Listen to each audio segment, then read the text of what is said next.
Hi everyone, I'm Heather Wen, a retired nurse practitioner and the founder and practitioner at Arizona Healing Alternatives. On this channel you'll find several videos, what I like to call aha moments, where we'll be discussing issues that impact your health. So whether you decide to use Western medicine, alternative medicine, or even a mix of both, I'm passionate about you knowing what your options are.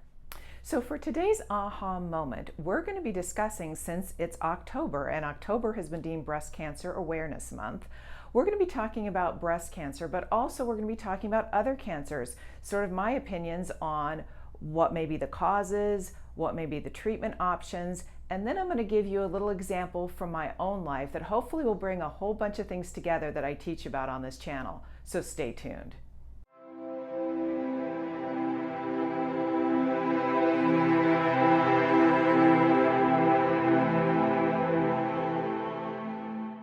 So it's more than likely that you know somebody or you yourself have had cancer at some point.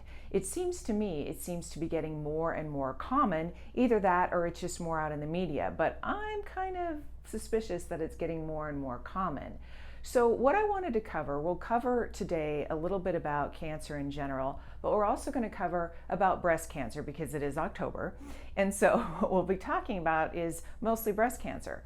But then I'll kind of dive into some other things. So let's talk about that. When we look at cases of breast cancer, we're finding now that almost 1 in 8 women will experience breast cancer at some point in their lifetime. And that actually, did you know, and hopefully you do, that men get breast cancer as well? Because honestly, that tissue is very similar, whether it's in men or women, it's just how it develops. Men do, but they have the same basic structure, and so men can get breast cancer too. And in fact, 1 in 8 women will get breast cancer.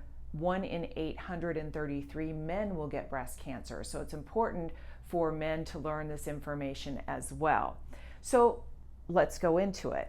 What causes cancer? Boy, don't we wish we knew. We know in Western medicine we still only understand about 10% of what the brain does. And so when we look at cancer in general, well, what is it? Well, every day, believe it or not, our bodies make cancer cells. Cancer cells are just funny looking cells. Instead of dividing, and we can go into all the biology, which is boring, but basically when cells actually divide, they come to a point where they need to either become a certain type of cell or another type of cell. Well, there can be problems genetically, and we'll talk about how many cancers are really genetic, but there can be problems in the way the DNA has come together, which is why oftentimes cancers can run in families. And so with that, those funny looking cancer cells get made by everybody's body every day. But what happens? Well, most of the time, the immune system itself sees that little cell that's not doing what it's supposed to be doing, and it kind of destroys it, kind of like a little Pac-Man game, and gets rid of it, right? And that's what should happen when our immune systems are really, really strong.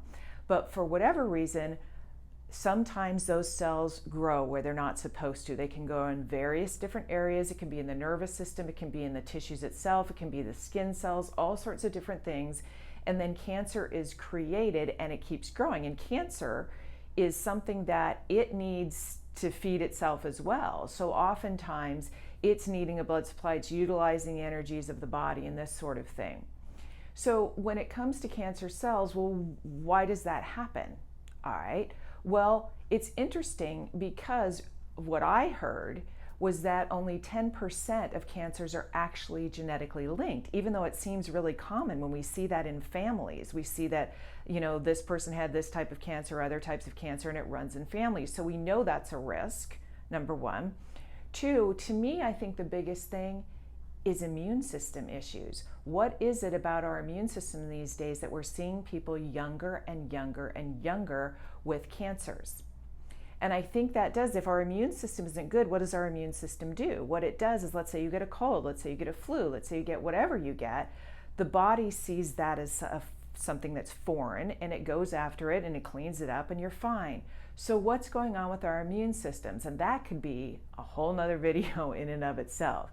But there's lots of different factors, from our environment, from our food, from our stress level. That's important, stress level and emotions, because we know that stress levels decrease our immune system. So lots of different things challenge our immune system and create can create cancer to grow in somebody's body that's susceptible to it.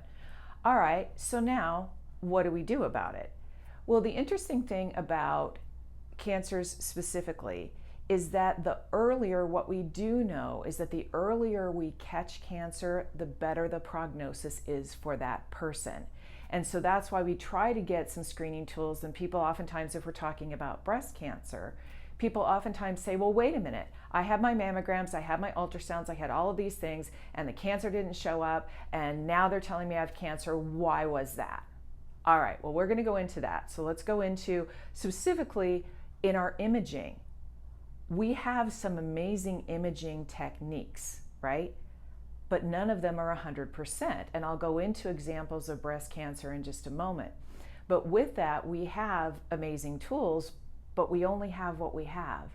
So it's very important to be doing things at home, like self-exams and things like that, or trusting your body and how it feels. If something's not quite right, for you to get it checked out. Now, I've heard the opposite argument, which is, well, what if I don't want to know? They can't do anything about it anyway, I don't want to know. That's certainly your choice. There are certain cultures where they don't tell people that they have cancer because they don't want them to have a bad outlook. Because believe me, once you get the C word, then everything goes through the filter of that diagnosis, and it can be very, very, very scary. So now, what also I find is interesting is our insurance and stuff, and please, insurance companies, don't write me, but basically, it seems like our guidelines are changed based on what insurance covers, and that's a really sad thing. For example, when I'm seeing people who have, they say, okay, well, we have this vaccine, or we have this screening tool, or this is what we know, and I hear a lot of people that they tell women to not even get pap smears, but every 3 to 5 years if they're not in a risk category. And I get that, but at the same time, if we have more and more people whose immune systems are challenged, then I always tell people, even if you have to pay cash, to go get that, talk with your practitioner, but to go get, if you're getting a feeling, and let's say it's a colonoscopy, or it's a mammogram, or it's a pap smear, whatever it is, to question what the guidelines are and where they came from, and then look at your specific body, your risk profile to decide. Because sometimes I tell people, hey, look, I don't care what the insurance company says, I don't care what the recent standards are. If you're in a higher risk category, then you should be going in and getting those screening tests every year to pick it up. So now, with that, what can we do about it? There's lots of treatment options for cancer, but what I want to go into now is my own personal story. And for those of you that know me, you know that I'm a very, very private person. Even though I have a public channel, I'm a very private person. And I don't tend to share a lot of these things, but it's taken me several years before I was comfortable enough, because I really think that people need to know what their options are. And I did an option that was very different. So my story about this has to do with the fact that I have, and there's different types of breast tissue, and I spent years as a OB/GYN, or a women's healthcare nurse practitioner, examining women's breasts, even teaching men how to examine their own breasts, and doing breast self-exam is very, very important, because when you do that, you may be able to pick up a lump or something a lot earlier. There's something called fibrocystic breasts, and fibrocystic breasts means that the tissue itself has sometimes little cysts in it and is very lumpy and very bumpy, okay? So then what happens is it's very, very difficult to, when you're feeling everything, it feels all lumpy anyway. So how do you tell the difference? Number one. Number two, it's so thick, the tissue itself is so thick, that this is where that argument comes in of when somebody has tried to have a mammogram, or they've tried to have an ultrasound, and then it didn't pick something up. The reason being is a mammogram and an ultrasound, it picks up density. They're a little bit different, but a mammogram will tend to pick up things like what are called calcifications, which oftentimes when a cancer cell is going, the body tries to protect itself by putting calcium and other things around it to protect it from spreading. But that thicker tissue of fibrocystic breasts and the thickness of what you're looking at can look the same, so it's hard to pick that up. So with that, my own personal example is I had fibrocystic breasts. It was very hard to tell. And basically, I saw a practitioner when I was 45, yes, a practitioner, I'm remembering now, when I was 45 years old, and I came in, it was like a new OBGYN, and basically he said to me when he was doing the breast exam, he goes, okay, your breast tissue is so thick. When I was 35, I did do a baseline mammogram back then, because I thought, okay, that's the thing to do. And we'll talk about, mammograms or not, thermography, not, all that stuff, and all the controversy with it. And in fact, let's just talk about it now, which is that with mammograms, I am in this wonderful position of being able to hear both sides of the argument. I understand that mammograms come with radiation. Mammograms also come with kind of squeezing the breast tissue in the small space. Honestly, when I was growing up, my grandmother would have, if she were alive today, she would really be horrified by the thought of smashing the breasts in between two places of plastic to try to get an X-ray of them, because when she was growing up, she was told that, if there's any trauma to the breast or things like that, that could increase the risk of cancers. At any rate, so with that, I went when I was 35 and had what's called a baseline mammogram back then, because that was what the guidelines said. Totally fine, except they said you have thick tissue, we're not quite sure we can see anything. So then I was 45, I was getting the breast examined, and the practitioner said to me, I don't think there's any point in you getting a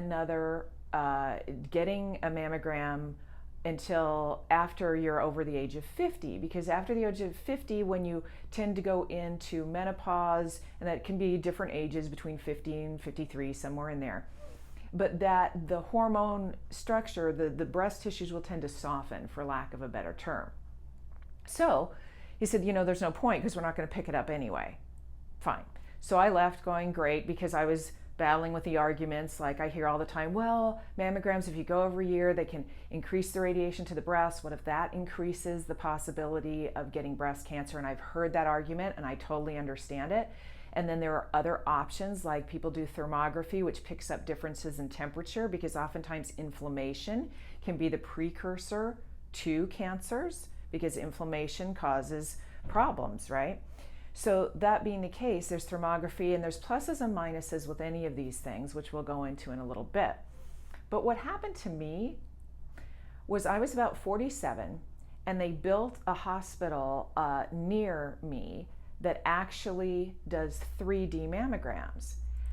And we've talked about in other videos, trusting your gut, and that is the most important thing in any medical decision, is to trust your gut. And all of a sudden, I was sitting there and I heard about the 3D. Now the 3D tends to be less radiation, and yet has the ability to see through thicker breast tissue. And I was 47 years old, and my gut was telling me, just go get that mammogram. I didn't know why, but I basically just trust my gut with lots of things in my life, for those of you who've seen the videos. So that being the case, I went in, and this I think was like Christmas time of 2014. Yes, no, it was 2013, Christmas time, 2013. And I went in, and I had the 3D mammogram. And so I was out of town, I'll never forget this, because you never do. I was out of town, and I got a phone call from the facility, and the facility said, well, Heather, we got your mammogram results, but we want to know, have you had another one that we can compare it to? And I said, oh, well, yeah. I said I had one. It was like probably when I was 35. And I said to the person on the phone, I said, well, is that because you need to compare it because it's 3D versus the old-fashioned kind? And she paused. Okay, I'm in the profession. Or I was in the profession, I'm retired now. But I know what the pause means. And so she basically said, oh, no, we just have to we have to look at it. That's right, we have to compare it. And I just got this sinking feeling. So then the next thing, they compared it, and this was a few days before Christmas, I guess, and they called me and they said, well, we're seeing something on the mammogram, and we want you to come in and get an actual ultrasound and a routine, a different, not a 3D, but a regular mammogram. And so I went in, this is the first of the year after 2014, and I went in, and when I went in, they diagnosed, I'll save you the long story, but they diagnosed me with DCIS, which is ductal carcinoma in situ. What does all that mean? That means in the breast ducts themselves, which head from the nipple line to the ducts that are the milk ducts and stuff, what had happened was there was this large wedge of tissue that was all calcified. And within that calcification, it went all the way from the nipple to the chest wall. So it's like this big wedge. It's not something that you could feel. And when they said that, they said, okay, I was really thrilled with, and I have to do a shout out to the John C. Lincoln, the breast center that they had down there here in Arizona. And because what I loved about them was the fact that when they did the biopsy to check this out for me, they didn't make me wait 2 weeks. They did not make me wait. What they did was the doc called me and said, we're taking the sample. I'm going to call you within 24 hours with the result. And then they did. Once they did that, now of course, I'm sitting between Western and Alternative. Now DCIS technically is stage 0 for cancer. How lucky can you get, right? So what are stages? Stages of cancer are, depending on the stage, will determine whether there's stage 1, 2, 3, 4 is usually the worst, although they are changing the classifications every day. But it depends on, is it staying where it's supposed to stay? Is it metastasizing out, which makes it harder for the body to get? And that will determine your lifetime chances of either of dying from the cancer, right? So when it came down to that, I was so fortunate that I listened to my gut, because we caught it at stage 0, when you can't feel it, when it's all encased. So honestly, as an alternative medicine person, I went around to all sorts of places here in Arizona to talk to people about it. And when I talked to some of the breast cancer places, they basically said, I said, look, what if I did nothing? I had to ask the question, right? I said, what if I did nothing? They said, well, one of the surgeons, she was amazing. She said, well, we have autopsied, bodies, and looked at bodies that have passed away from other causes. And coincidentally, we have found DCIS. We have found this cancer that kind of stays in the ductal system. And she said, but we can't recommend that, because most likely it will break out, it will become a lump, it will do that, but we don't know. Everybody's body's different. And so then I was on the race to try to find out, what am I going to do with this? What am I going to do with this? And at the time, I had been working in Western medicine. And what's fascinating was I was so stressed out in my job with Western medicine that I used to come in every day to work and go, do me a favor and fire me. So it's amazing what you ask the universe to do, because I wasn't fired. But what happened was, shortly before that, I was laid off from my job. And I knew I was, I'd built a program for this hospital, and I knew that was a possibility, and they were doing a series of 3 rounds of layoffs for people. And so I was in one of those categories. So when that happened, then I get the diagnosis a few months later, and I was trying to figure out what to do with my life. I really started thinking about, what are my choices and what do I want to do? And I was so fortunate that I had a friend, because I didn't want, did I want to keep the breasts? Those are big, big, big decisions to make.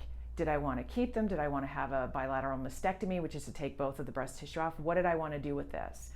And I decided to have a bilateral mastectomy, which is to have both breasts removed. I am totally okay with people and their choices and what they want to do. For me, I actually asked the surgeon and said, can we just take out that section? And because of the size and shape of my breasts, which are not very big, they said was, Heather, we could take out that section, but if we take out that section, it's going to completely disfigure you anyway. And I said, okay. So I decided to go after both. Fine. So what I did was I started looking around here in Arizona, because I didn't want implants. And I had this dear friend of mine who basically had ovarian cancer, and she also then had the genes BRCA1 and 2. They're called the BRCA genes, which means you're more likely to get ovarian and breast cancer. Mine was negative, and that's when I found out, going into genetic counseling, that only 10% of cancers are genetic. For me and my family tree, I was the first in multiple generations that even had cancer. There was like one person, like, I don't know, in the 1800s or something that had cancer. So it wasn't common even in my family tree. And she said only 10%. So I had to look at other causes, which we'll get into in a minute. But basically what I decided to do was I got so many different opinions. You know how I talked to you about in other videos about picking a practitioner and what to do, and then the other videos of trusting your gut? So important, because I did not want implants. My body is very sensitive, and my body tends to react to just about anything. So that being the case, I did not want to do that. So I went looking, and when I went looking, they did what's called a flap surgery. And a flap surgery is where they can reconstruct you. They can reconstruct the tissue with using they need a blood supply, which is usually the muscles. So they have to take the muscles and the skin because it's the blood supply, and then they would utilize that. Well, the problem is, for those of us who were as nurse and nurse practitioner for like over 20 years, what's the problem? The problem for me is I have mild bulging discs in C6 to C7, and because that auto accent that you heard me talk about in the energy medicine or woo-woo video that you heard me talk about, I have also a bulging disc that I've never had surgery for either one, and I'm not in chronic pain because of it, in lumbar 4-5. So okay, if you're going to take the muscles, then you're going to weaken the structure that holds up the things that hold, the muscles that help hold the vertebrae in place, that help me not be in pain from that. So I'm like, I can't do that. Well, this wonderful friend of mine had gone to this place in New Orleans, and I will put up, and I'll also put it in the notes, in the description of the video. This place, they're amazing, called the Center. They just call it the Center for Restorative Breast Surgery. And they actually do what's called the microsurgery. It's a very complicated procedure, but what they do is they just take the skin and they just take the fat, and then they reconstruct, and they kind of go into the sternum a little bit, which is the breastbone, to kind of anchor the blood supply and reconstruct the blood supply so that it doesn't weaken the rest of the body. And they're just amazing people. They do tell you that there are complications that can happen, and they're very clear about that, but they were amazing in how I chose to do it that way. When we go to options, when we talk to breast cancer, and when we talk about breast cancer, what are those options? The options are, you don't have to get reconstructed at all. That's okay. You don't have to get a bilateral mastectomy. Let's say you find a lump. If you find a lump, you can get a lumpectomy, and that is they take the cancerous lump, then you watch it, and you can do things that way. Are there treatments in Western medicine like chemo, radiation, tamoxifen? I'm very fortunate. Since I caught mine and I listened to my gut, I caught mine at stage 0. That means that I have a less than 2% chance of it ever coming back in my lifetime. So that's kind of the take-home message when it comes to cancers and picking them up. If I hadn't trusted my gut and I had waited until I was 50, who knows what stage I would have been at. So when it comes to these kind of things, it's really important. Like I said, I went through mine. Reconstruction is different for everybody. There's nothing wrong. There's silicone implants. There are saline implants. Silicone, you have to be careful, because we've known in the past that women have been reconstructed with that. And the way that's reconstructed is you kind of stretch out behind the muscle tissue of the chest, and then you put the implant in behind it, which is a little bit different than what I did. But sometimes those can leak, and if they leak, they've caused some long-term issues. And in fact, in the work that I do now, I tend to clear people. It's like an allergy with silicone or even the saline. It depends on what they make it out of. And I had heard so much when I was going to different physicians and stuff, and plastic surgeons going, oh, well, Heather, the saline ones, they're inert. I looked at them and I said, inert in whose body? Because in my body, I don't think it would be inert, because I have a feeling that it would bother my body. So there are so many choices and so many different options. And so as we look at the options, it's really important to see, when we talk about alternative and we talk about Western medicines and we talk about immune system, I think the immune system is the biggest thing. What is it? So it could be foods that you're eating. It could be all sorts of different things. What can up the immune system? Various different healing methods can do that, can help you with that, whether it's acupuncture, whether it's what I do in working. We almost treat it in Total Body Modification as an allergy and something that you can do to up the immune system to help it fight off those cancer cells.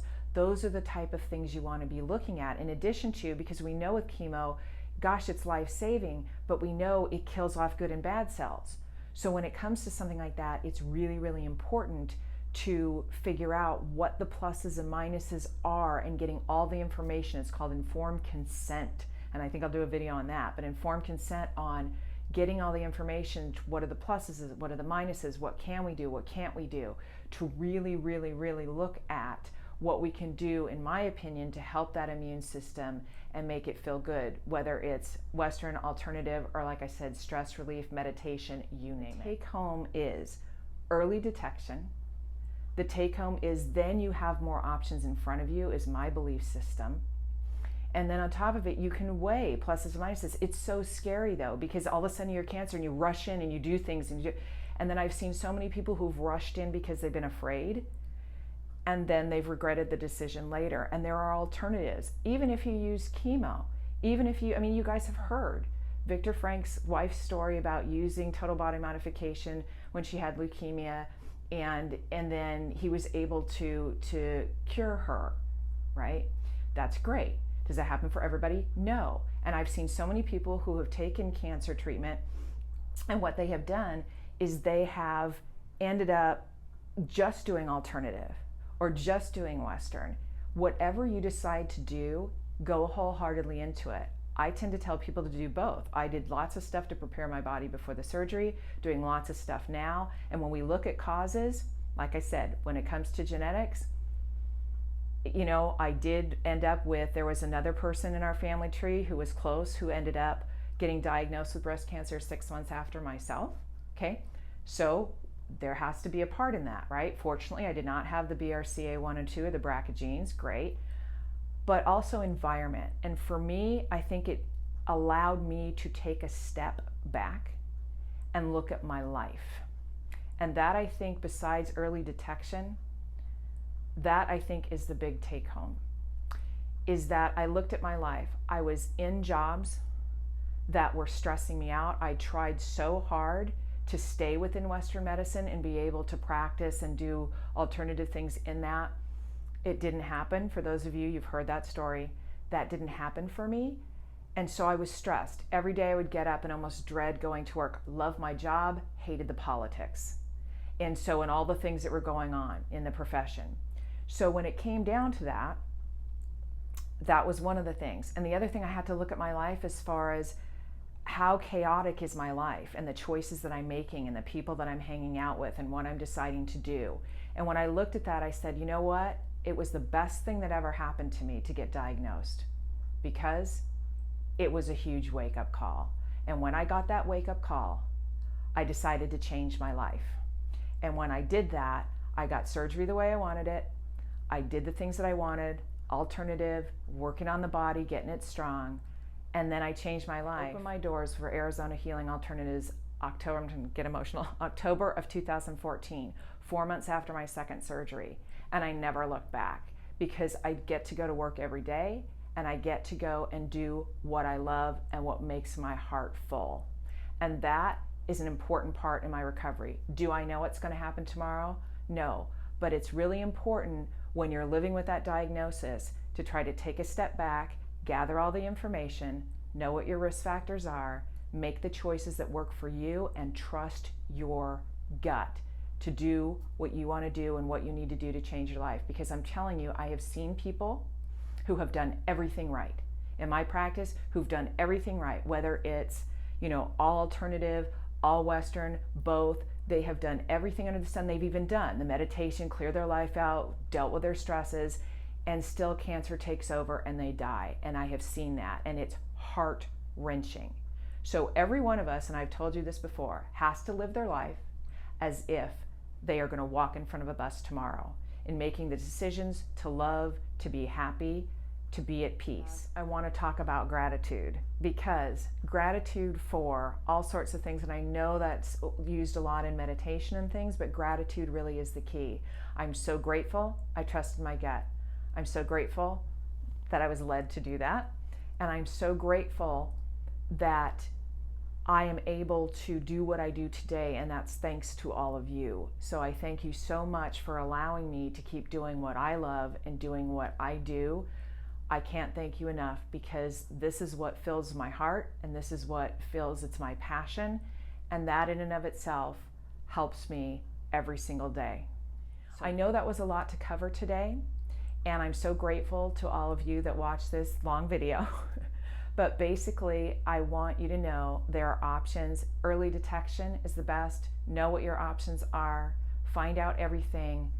Trust your gut and do what works for you, because every day, as we know, is precious, and it's about not stressing about it. It's about knowing that you feel good about what you've done. I hope you've enjoyed this video. If you have, please feel free to write comments, questions that you have for me in the comment section, and I'll be happy to answer them.